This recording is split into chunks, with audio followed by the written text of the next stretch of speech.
Good afternoon, and welcome to another in our series of Alumni Lectures that are celebrating the 90th anniversary of the School of Information and Library Science. I'm Gary Marcinini, the Dean of the school, and it's my pleasure to welcome you all this afternoon. We're especially thankful to EBSCO for sponsorship of our 90th anniversary events. And today we're going to hear from Bob Anthony, and I'm looking forward to hearing what he has to say. And it's my pleasure to introduce our Alumni Association President, Aaron Carter, who will do the introduction of Bob. Take it away, Aaron. Thanks, Gary. We're in for a treat today. So Bob Anthony served as curator of the North Carolina collection at UNC from 1994 to 2021, with more than 300,000 books and pamphlets, almost 60,000 reels of microfilm, 6,000 plus printed maps, and much, much more. The collection is the largest focus on a single state in the entire nation. Since 2010, Bob has also served as director of the North Carolina Digital Heritage Center, which provides free digitization services to nearly 300 partner libraries, archives, and museums around the state. Bob has also served as principal investigator and director for smaller projects to digitize maps, selected African-American church-related publications, World War I materials, and general North Caroliniana. Prior to joining the staff of the University Library, he held positions at the North Carolina Division of Archives and History and managed the Carolina Room at the Public Library of Charlotte and Mecklenburg County. He holds a BA degree in history from Wake Forest and the Master of Library Science from SILS. Anthony is co-author of 50 Splendid Summers, a History of North Carolina Writers Conference, and articles on Thomas Wolfe, North Carolina Maps, and Tar Heel Library History. He's a contributor to several dictionaries and encyclopedias focused on North Carolina and Carolinians, and for more than 30 years, he compiled the North Carolina Bibliography, an annual listing of newly published books that appears in the North Carolina Historical Review. Bob is a recipient of many honors, including the Order of the Longleaf Pine, the highest award for state service granted by the Office of the Governor of North Carolina. He received the Distinguished Alumni Award from SILS and the C. Knox Massey Distinguished Service Award from UNC. He has been honored by the North Carolina Writers Conference for his contributions in support of the state's literary arts community, and most recently received the Christopher Crittenden Memorial Award from the North Carolina Literary and Historical Association for his work in advancing the preservation, study, and appreciation of North Carolina history. Thank you so much for joining us, Bob. I'll give it away to you.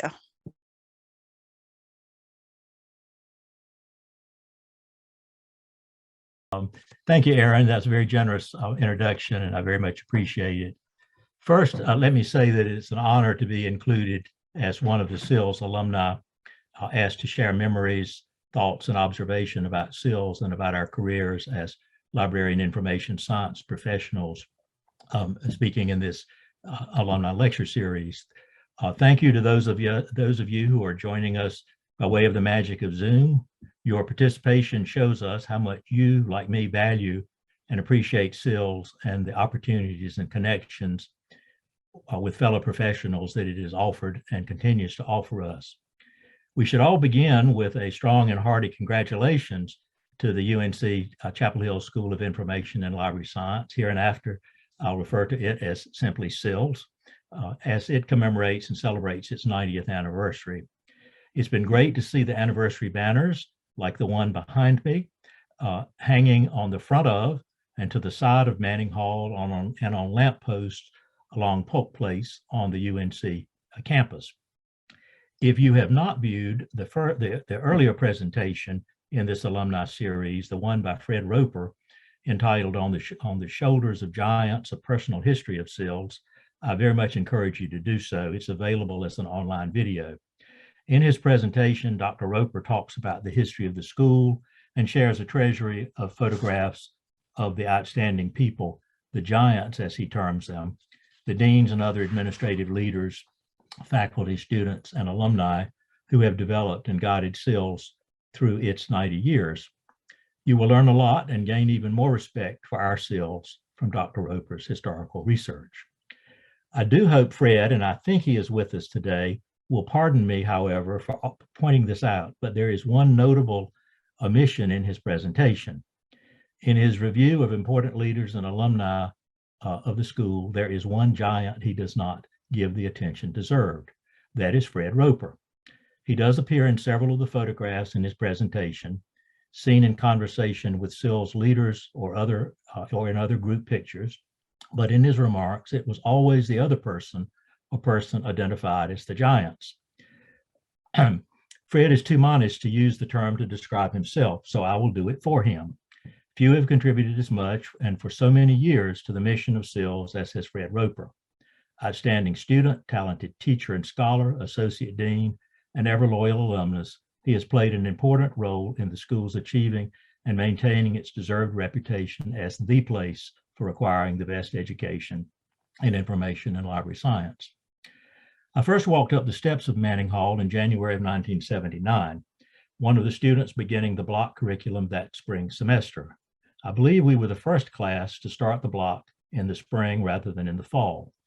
In our initial weeks, we were privileged to hear introductory lectures and presentations from a number of faculty members. In his history of SILS, Dr. Roper discussed the block and how it was designed to expose students to the variety of library and information science subjects and skills about which they could pursue focused courses in subsequent semesters. We heard from many of the giants that Dr. Roper discussed: Ed Hawley, Lester Ashheim, Haynes McMullen, Robert Broadus, Susan Steinfurst, Martin Dillon, and others, and from Fred Roper, who had obviously spent time with our applications and who recognized and greeted us by name, even nickname, when we arrived. Always courteous, our go-to person if we had questions or concerns about our new school. I did, however, quickly learn that you should carefully measure your conversation with Fred about one specific topic: Carolina basketball. 2 weeks into that first semester, my undergraduate alma mater, Wake Forest, accomplished a rare feat. It upset Carolina on the basketball court. The next morning, noticing that Dr. Roper's office door was open, I stuck my head in and asked, rather cheekily, "Good morning, Dr. Roper. Are you speaking to Wake Forest folks today?" He looked up and responded, his face expressionless. "Is there something I can help you with today, Mr. Anthony?" I quickly said, "Oh no, just passing through," and hurriedly retreated from the administrative office's suite. I, like his many admirers, was pleased for Fred when he was named Dean of the Library Science Program at South Carolina, but I did wonder how he would fare there during basketball season. Then it dawned on me that were a South Carolina basketball fan to ask him about basketball, he would likely answer with something like, "Oh, I'm a huge Carolina fan," and quickly change the subject. I don't know how he would have fared had he gone to the University of Kentucky and been asked there about his basketball loyalties. Fred Roper and his SILS faculty colleagues did make us new students feel welcome and helped us succeed in the program. I'm personally most grateful to SILS for opening doors and creating opportunities for me to have an enjoyable and enriching career as a librarian. In my case, 40 plus years, primarily associated with Wilson Library, home of the UNC Chapel Hill Special Collections. More specifically, my work, as Aaron said, was with the North Carolina Collection, one of those special collections in Wilson. I briefly interrupted that association with Wilson Library for not quite 2 years for position with the Carolina Room in the Public Library of Charlotte and Mecklenburg County, now called Charlotte-Mecklenburg Library. That brief experience proved a valuable one, helping me better understand and appreciate the opportunities and challenges of public librarianship. As a child, I did not have a strong connection with the public library. The small farming-oriented community where I grew up, with a little over 600 people, now down to around 250, did not have a public library. But I remember well my excitement when every few weeks during the summer, the county library system's bookmobile would stop and park near our house, and my mother, sisters, and I would walk over and check out books for summer reading. As a college undergraduate, I majored in history, and several months after graduating, excitedly, took a job as a proofreader indexer at the North Carolina Division of Archives and History in Raleigh. After about a year and a half of that work, I was offered and accepted a position as a processing archivist, responsible for arrangement and description of records of the governor's office. Each January, colleagues and I would go to the state administrative building, pack up and transfer to Archives and History dozens and dozens and dozens of boxes of correspondence, reports, memoranda, and other papers from 2 years earlier. Records from the just concluded year remained with the governor's assistant for reference use during the just started new year. Once the records were in Archives and History's custody, my work began. People write, or in the 1970s at least, were writing the governor about everything. Their road had a pothole that the governor needed to get filled. The neighbor's dog barked constantly and the local dog catcher would do nothing about it. I wasn't speeding and I don't deserve the ticket I got. And about matters of broader consequence, public policy issues and debates. The governor's papers also contained copies of state study commission reports, internal memos between state officials, recommendations and reports about governmental appointments. The governor's office would send photocopies of most constituent letters to the appropriate state agency to be handled, to the Department of Motor Vehicles, the Wildlife Commission, the Department of Corrections, for example. The state employee eventually assigned to respond to the constituent would be expected to send a copy, photocopy, or carbon copy of her or his response to the governor's office to show that the constituent had been served. In many cases, several, even as many as a dozen responses from various levels of state employees would be stapled to the original document. My job as processing archivist was remove every staple and replace it with a single one, a rust-proof one, since those used in regular state offices were not. Monell, I still remember the manufacturer's name for the rust-proof staples we used, and I still have somewhere 3 coffee cans full of those not up to archival standard staples I removed during those several years, a type of tangible reminder from me of the patience and persistence archivists and librarians are often called upon to exhibit in the workplace. Carbon paper and whiteout, not often mentioned today, but liquid paper, also figured large in my work with the governor's papers. Descriptive finding aids, typed on a newly acquired electric typewriter. They needed to be correct, perfect. Make a typo and you might be able to correct it with careful use of whiteout liquid paper. And you hope that the corrective type over of the original, now whiteouted error would not be too noticeable on the carbon paper copy underneath. If it were, you type the whole document afresh. For certain documents, you can make copies on the single office photocopier, but not for copies of more routine work. Thankfully, carbon paper is little needed today, a thing of the past. Photocopiers are not all that expensive, but fewer workplaces have them now that personal printers and scanners are available to meet most of our office photocopying and printing needs. And constituents writing the governor, well, they can now often be referred by email or telephone to forms online or stored and make accessible in the cloud and asked to submit their request or complaints electronically. Monell staples, well, they're still being produced, but I wonder how their sales compare to those in the 1970s. I enjoyed my work at the State Archives, was delighted and excited when SILS offered me the opportunity to pursue a master's degree in library science. The courses I took, the skills I learned, the training I received, and the connections I made through SILS opened doors for me, enabling me to enjoy 40 plus years of work in various capacities in the library world. Most of that work, as I have mentioned, was in Wilson Library, first as a graduate student, then a paraprofessional, then a collection development reference librarian, and finally as curator with the North Carolina collection. I think you can call me a good example of North Carolina library stickiness. One gets to a place and stays, sticks. That may be especially appropriate in my case, working with North Caroliniana, as I did. After all, as the Carolina Population Center reminded us several years ago, North Carolina is the second stickiest state, with only Texas stickier. At least it was in 2012, when 72% of adults who had been born in North Carolina had chosen to stay here. That compared with 63% of all adults living in their birth state in 2012. I can't imagine that the statistics would be much different today, 10 years later. I stuck with working with the North Carolina collection at Wilson Library, but our work certainly didn't stay the same over the years. Like with other special collections, the acquisition, processing, and assisting researchers with paper-based information resources, books, pamphlets, printed books, other materials, that continued. But the big changes in the library and information science world in the last third of the 20th century and now into the 21st century, personal computers, the internet, digitization, scanning, cloud storage, you can expand that list if you'd like. These developments and innovations have brought new and exciting opportunities for us to acquire and share information more broadly and effectively than ever before. For my SILS master paper, I sought to determine the contents of an extensive library, several thousand volumes, of an early 19th century North Carolina governor and senator from usually incomplete or abbreviated listings of books and magazine titles in the inventory and sales record of his estate.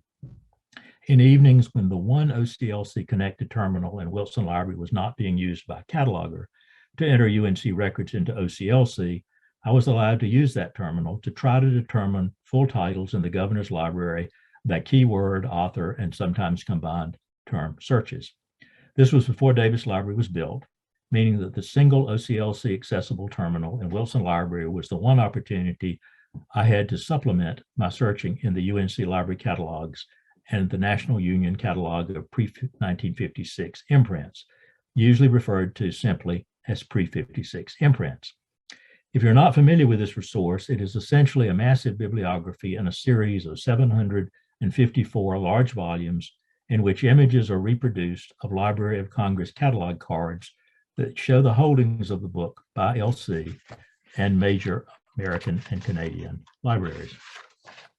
A union catalog, if you will.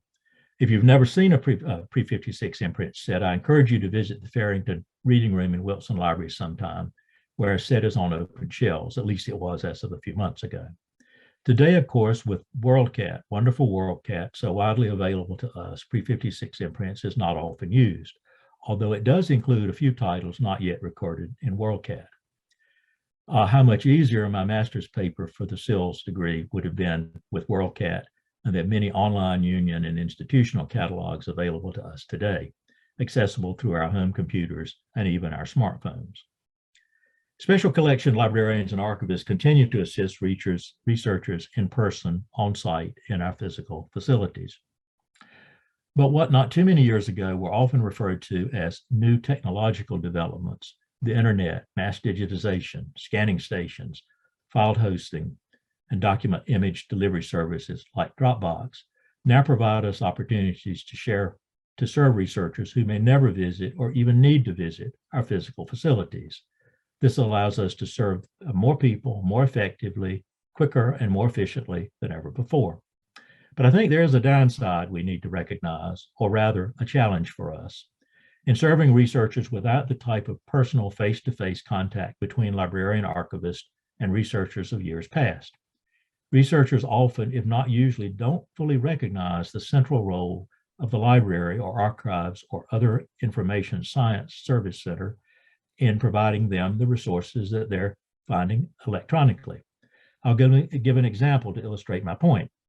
Several years ago, I was assisting a UNC professor in the research room in Wilson Library. Noticing the type of materials he was requesting, publications related to UNC, the history of UNC, and higher education in North Carolina, I thought he would be pleased to know that UNC Libraries was digitizing a lot of printed materials in the subject area he was researching. So I explained that we were busy digitizing such materials. He quickly responded, actually, that's great, but I'm already finding a lot of UNC materials that I need through the Internet Archives.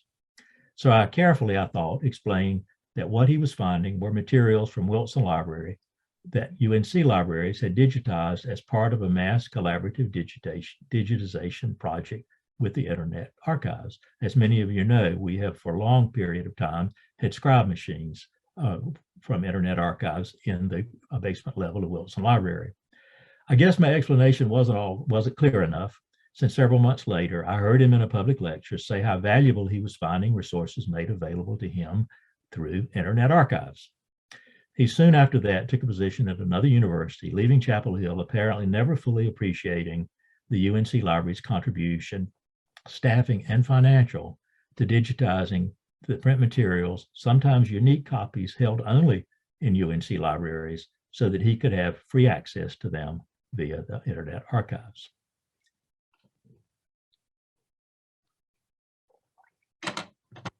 I worry that many users of information and materials that we provide for free access through their home computers are unaware of that key role, the essential role that we libraries and archives play in collecting, preserving, and making available such resources for public use.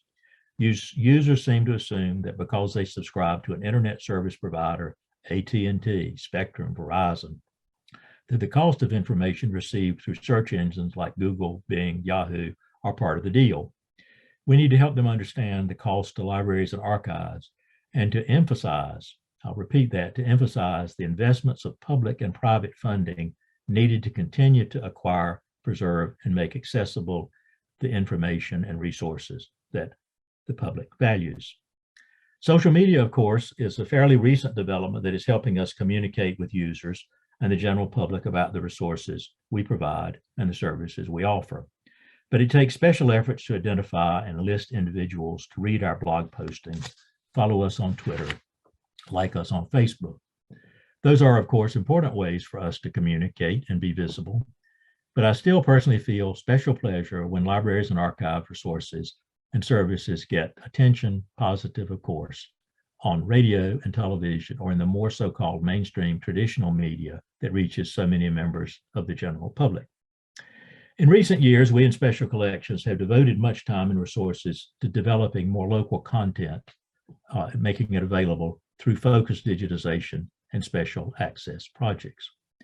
And we've also initiated major and important multi-institutional collaborative projects that are proving enormously popular with researchers and that help build and sustain our visibility with the public. Such projects are often beyond our core services and can require special funding. So many libraries and archives are focused perhaps more than ever on grant seeking and private funding. We need to continue, even increase those efforts. I'm going to shift now to talking briefly about several special projects with which my colleagues and I have been involved. To do so, I'll relieve you from having to listen to me drone on while looking at my head bounce around this image in front of the SILS anniversary banner. With Susan's assistance, I'm going to share and comment about a few slides by way of PowerPoint. So Susan, let's see if we can do this.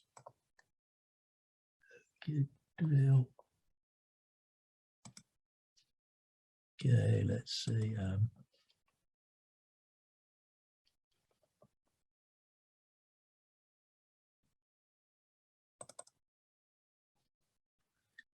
Okay, Susan, are we okay? I think so. Yep. This was a strange title. I hope you understand why I was using it. I thought maybe it would arouse a little curiosity, so you would join with us today. But as I mentioned, staple plucking used to be a part of archivists in particular responsibilities. We've moved on for that, and social media postings are a way that we are connecting with the public in important and creative ways. And that's that image again. This is a banner on the front of, as we all know, Manning Hall. Now, when I saw it and other banners that are celebrating the anniversary hung around the Manning Hall, I couldn't help be impressed.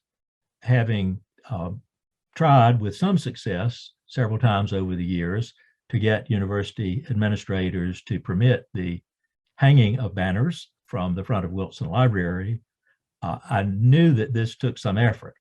So I was impressed when I saw this one on the front of Manning Hall.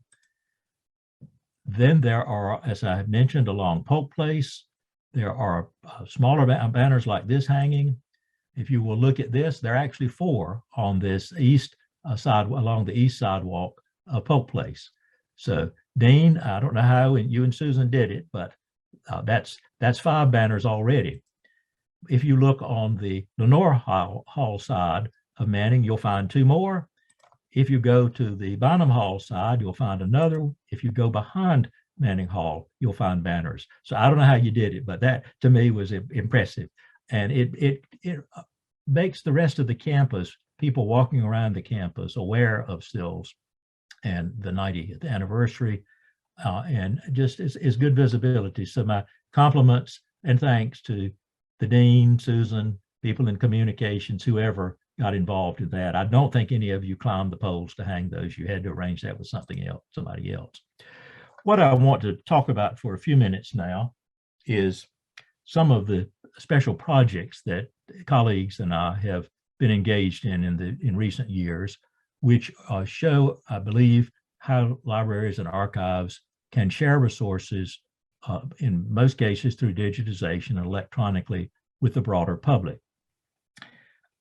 I mentioned the value of such small-scale focused digitization projects. North Carolina Postcards is the best early example that my colleagues in the North Carolina collection initiated. Nick Graham, then a reference librarian with the North Carolina collection, now University Archivist at Chapel Hill, came to me one day and said he'd like to experiment with sharing online some of our picture postcards. We had recently doubled our holdings to more than 12,000 postcards. That's unique images, not duplicates. You can find value in most anything.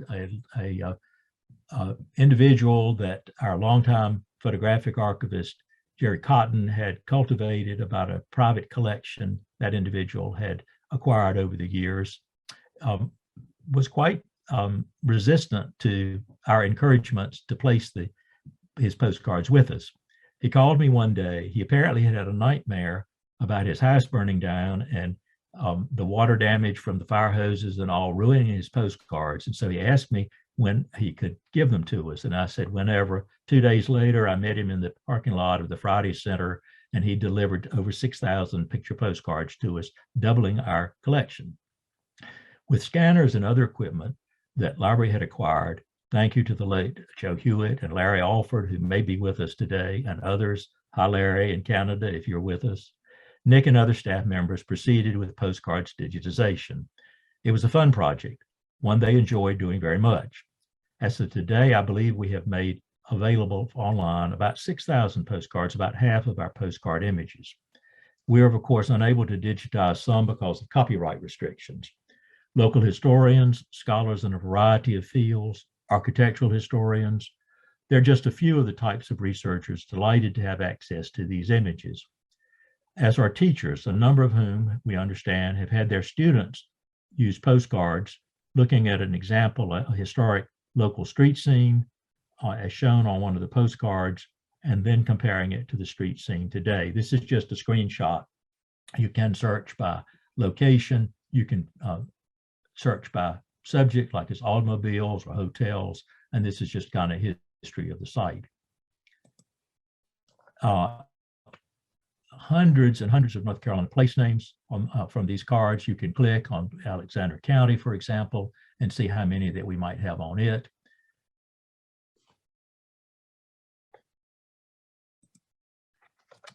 A few years later, after the North Carolina Postcards Project, with support from a Library Services and Technology Act grant, we initiated another, what we feel is a very successful digitization project. This one in collaboration with the State Archives of North Carolina.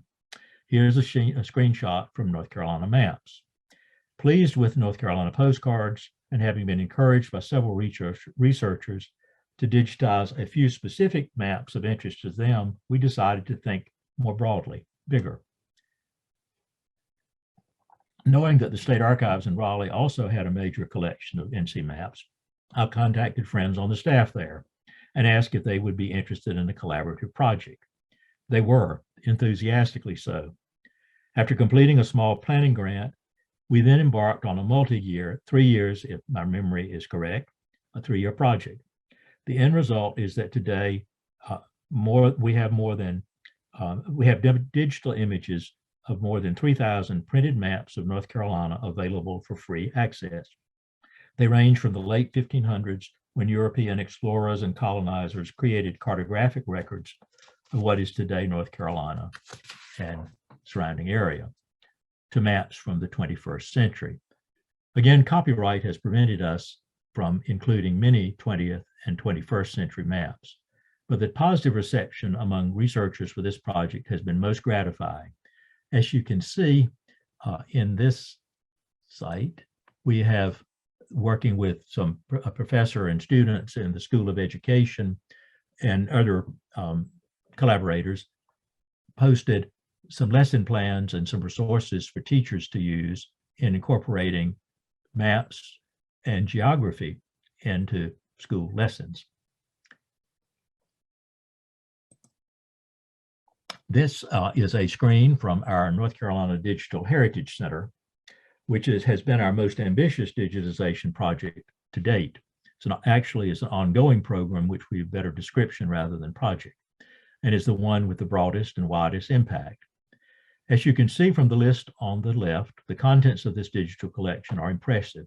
More than 14,000 high school, college yearbooks, 344,000 newspaper pages, 25,000 images, 10,000 memorabilia, 1,000 plus city directories, 1,000 plus audiovisuals. At this point, I'd like to pause and ask Mary Boone Bernson, wherever she is, to stand. I believe she's with us today. We may not see you, Mary, but I'm going to sense whether you're doing what I'm requesting.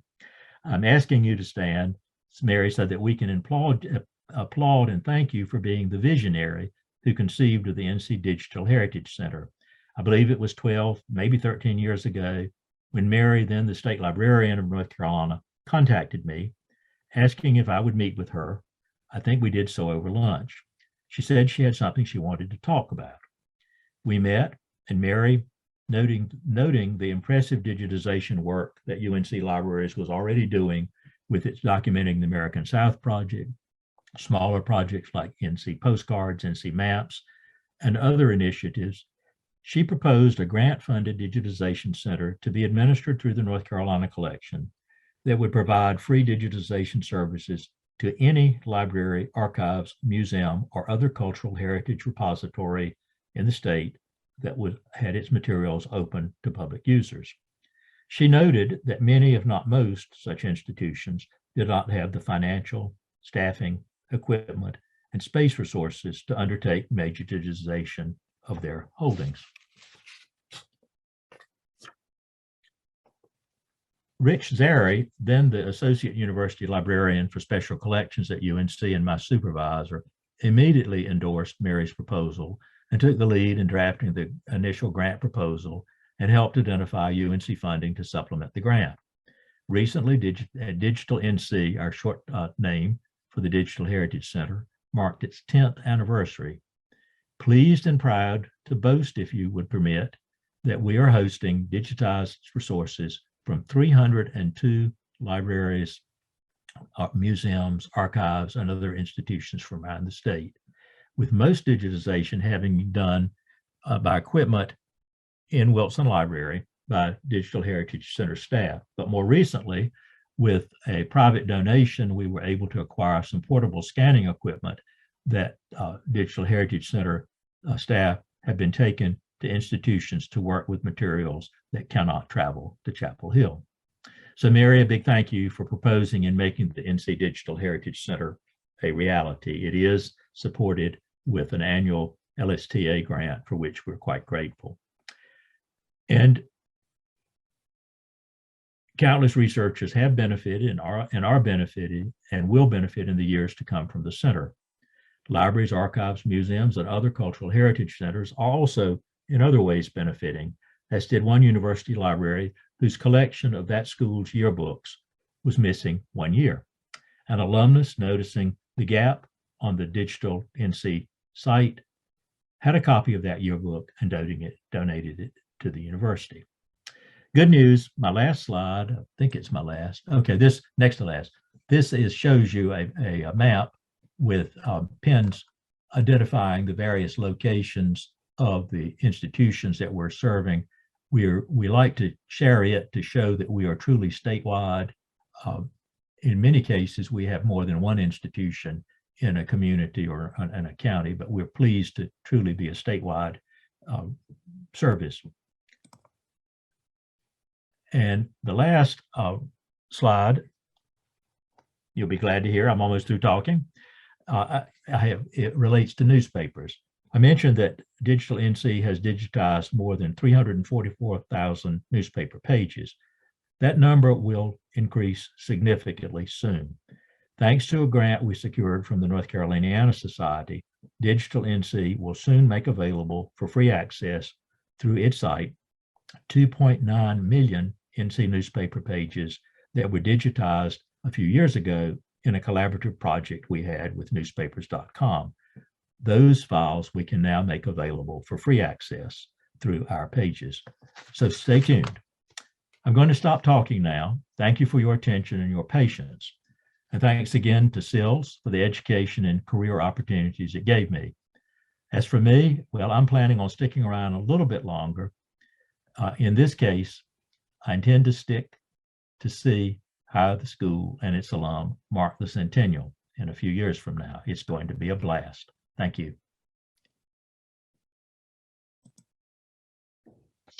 I guess let's see if there are some chat questions or.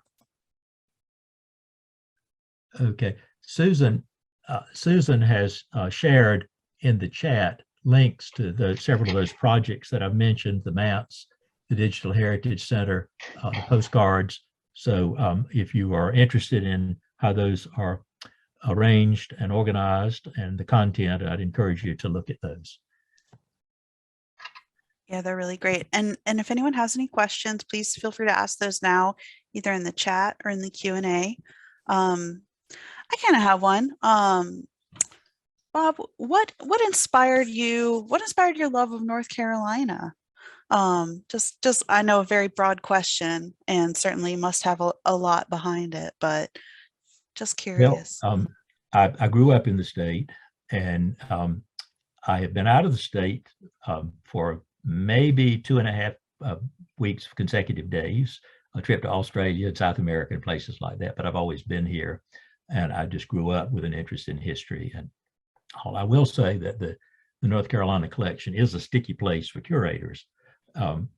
It was the first North Carolina librarian, Mary Lindsay Thornton, who had earned a degree in 1970, a degree from Atlanta Library School, came to Chapel Hill in 1917 to organize the North Carolina materials. She continued to work in that capacity until 1956. That's a long career. Was succeeded by William Powell, and then who was there about 20 years, and then H.G. Jones, who was there 19 years. So since 1917, we've had only 4 curators in the North Carolina collection. I retired in May of this past year. So I guess if you get connected with the NC collection, you have to stick.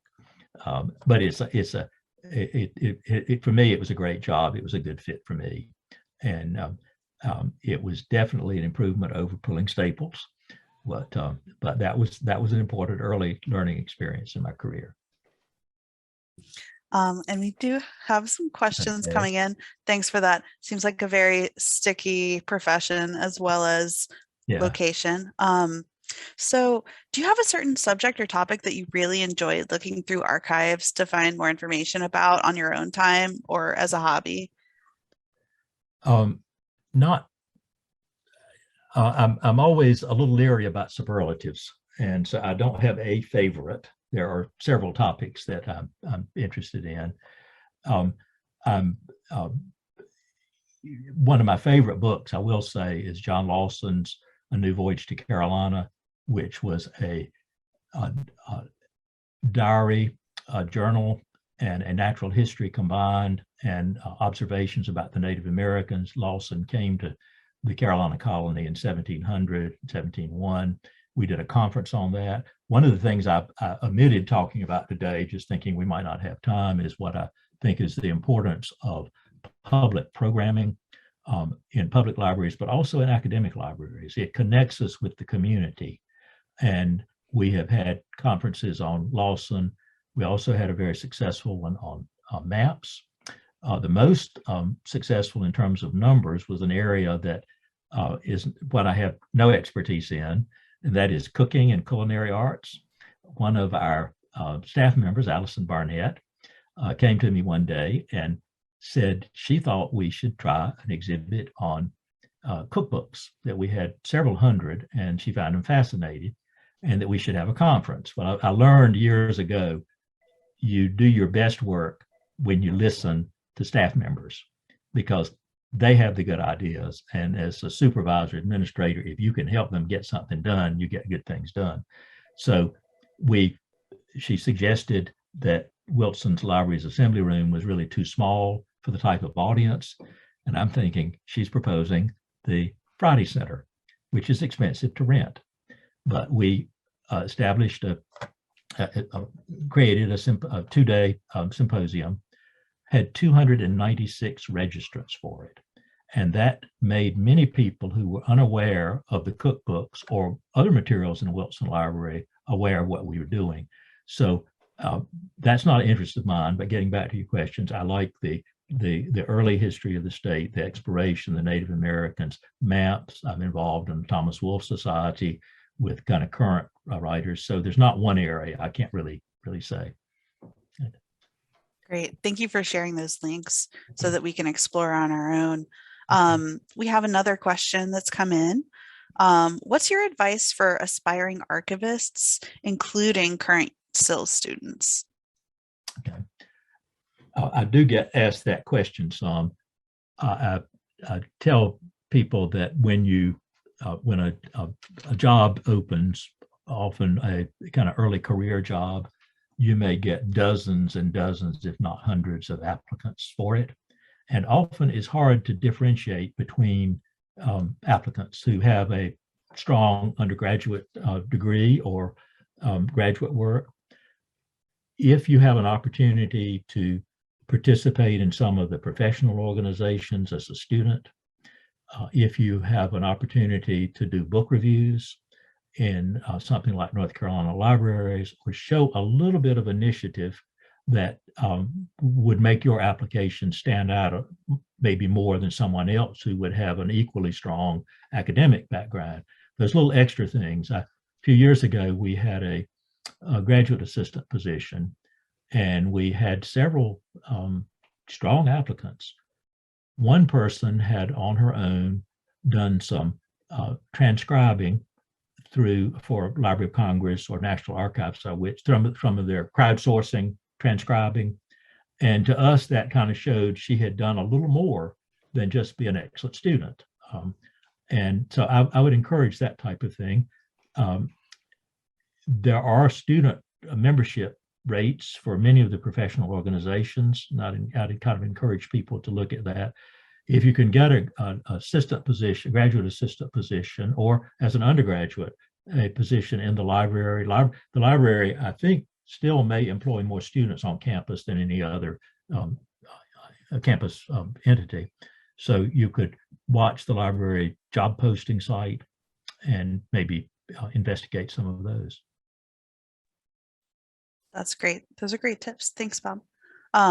What was your internship experience like if you did that? Or if not, maybe some of your earliest jobs in the field?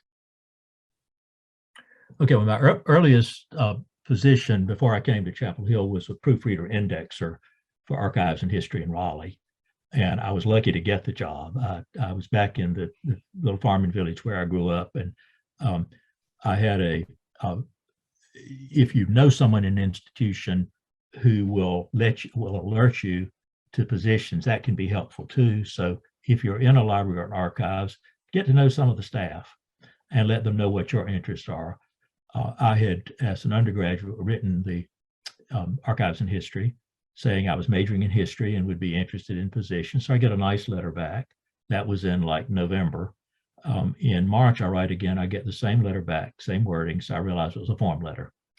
But I mentioned to an aunt who knew some staff there, and she told me to write a certain person who, and ask him if he could let me know if something were to come open. Well, he heard over coffee one day that a new position was being created, and he said, this is how you would apply. So without that, I wouldn't have gotten in, because the jobs there were getting like 300 applications, but I sent an application in and was successful and stayed in that position about a year and a half, and then was promoted to the staple plucking governor's papers archivist. And through building connections is important. I mean, the library and library and information science is still a people profession. even though we're working with technology and non in-person connections, it's still connecting with people is important. That's wonderful. I think that's true for a lot of areas and appreciate that perspective. Thank you, Bob. Now, when you give the 100th anniversary talk in 10 years, what new library or NCC accomplishments would you like to add to those that you talked about today? Oh, me. That is from, I say, Alice Cotton, who was our wonderful reference librarian in the NC collection for many, many years. And she knew everything. I would call her behind her back, our resident know-it-all, because you could ask Alice and she would remember where things were. But Alice, that's an interesting question. I'd be interested in your answer to it. I think digitization is key. We need to continue to share more materials with people who will never be able to get to the campus to use the physical materials. At the same time, I think it's important to keep the libraries as a welcoming and safe and desirable workplace for people to come in and browse or to consult with staff face-to-face. So some of our buildings, library buildings on the UNC campus really need some attention physically. Wilson Library needs a lot of renovations, and my wish list, if the Board of Governors and Board of Trustees were to ask me for it, would include some renovations of the campus library facilities. Yeah, I think a lot of campus could use just a little bit of sprucing up, especially the libraries. Thank you. So do you deal much with oral histories? And if so, how do you best approach that while keeping cultural sensitivity? I have not personally done any oral history work myself. The UNC has a wonderful program, the Southern Oral History program. The past work of Southern Oral History is archived in Wilson Library. There's a wonderful website, website for that. A lot of those interviews have been digitized and are available as audio, including and some with transcriptions. SOHP is probably 50 years old or more, and they follow all the appropriate standards, and they train their researchers. They have several student assistants who do work. We were employing, when I retired, a graduate assistant through American Studies who was working with SOHP to do some interviewing of campus administrators about past chancellors. But if you would go to the SOHP website, you would see guidelines. They offer those to people who may be doing this on their own, like someone says, what should I be aware of? How should I do it? And they emphasize sensitivity and word choice and getting permissions. One of the challenges in special collections that we sometimes face is somebody will bring in a recording that a person just taped of some older person in the community and want us to take it and digitize it, but there are no releases, there's no understanding from the person interviewed that this stuff would ever be made available publicly. So it has to be declined, but that's a long-winded answer. I would go to the SOHP website and look at their guidelines for how to do oral history. That's fantastic. Thank you. Any more questions coming in, or should I keep asking questions that interest me? I will throw one out there. Have you seen changes in terms of accessibility, in terms of the way that we archive things now? Things for ways for blind users to access the collection, things like that. Mm-hmm. I think UNC libraries are certainly aware of that and have people working on accessibility for visually or people challenged in other ways. I think our archival processing people, technical services staff in particular, are working on that. That's wonderful. Mm-hmm. Thank you. Oh yeah, we've got other people chiming in that there's really interesting stuff going on in terms of exhibitions on environmental justice. Here's another question for you from the chat. Do you delve much into genealogy? And how would somebody kind of progress into the minutia without being at the archive to see, for themselves the information? Okay. But before addressing genealogy, I'll say that some of my former colleagues are working on an exhibit that keeps being pandemic postponed on racial justice in North Carolina.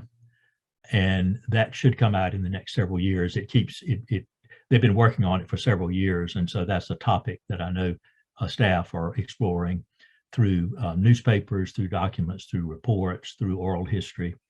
North Carolina has had several significant examples where actions were pointed out as being, I don't know quite how to say it, but as examples of racial injustice with environmental actions. Genealogy. We're fortunate in North Carolina that the State Library in Raleigh has a wonderful genealogy branch, and it serves many, many users. It has a wonderful book collection that is not just North Carolina, but other states. So in many cases, people start there before coming to Chapel Hill to do research. State Archives, of course, is where a lot of genealogical research takes place. When I was working there, you could have 100 people come in a day to use the paper resources. State Archives is digitizing a lot of material, and so you don't necessarily have to come in, but wills and deeds and estates inventories and materials like that are being put up by institutions. Some of the material coming from the North Carolina collection, Southern Historical Collection, that's being digitized is, of course, useful to genealogists. And some of that's being digitized. Others you would need to come in and use on site. But a new genealogist, I think, would be challenged showing up at an academic library to start the research. I think the best place is to work with a local public library and check out some guides on how to do genealogy research. For North Carolina, there's a volume called North Carolina Research. It's probably 30 years old now, but it outlines the various resources, what type of census records are available, what land records, what military records, pension records, things like that.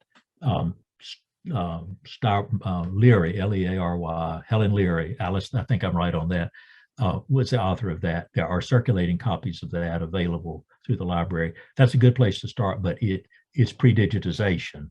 So some of the materials that Ms. Leary was talking about, you can find have been digitized by State Archives. That's fabulous. Thank you. My parents have taken buses to Wilson Library in order to continue their genealogical research. So very, very germane. Okay. So I'm going to hand it off to Gary because we're running out of time. But thank you so much, Bob. This has been really, really wonderful. I appreciate it. Thank you. Okay. Thank you, Aaron, for moderating, and Bob, thank you so much for really interesting perspective on not just stickiness, but all of the wonderful things that take place on our campus and in libraries all over. We can all see why you have received so many accolades in your career and have made so many great contributions that really make this place a wonderful site for historical research and just for pleasure to be among so many interesting and important artifacts. I want to thank everyone for checking in with us today. This has been a great turnout. We were in the high 70s in terms of participation. You really brought out our alums today, Bob. So again, thank you. I hope everyone stays safe and well in the days and weeks ahead. And please stay tuned to our website. We've got many more events planned, and we'll continue to celebrate SILS and its 90th anniversary.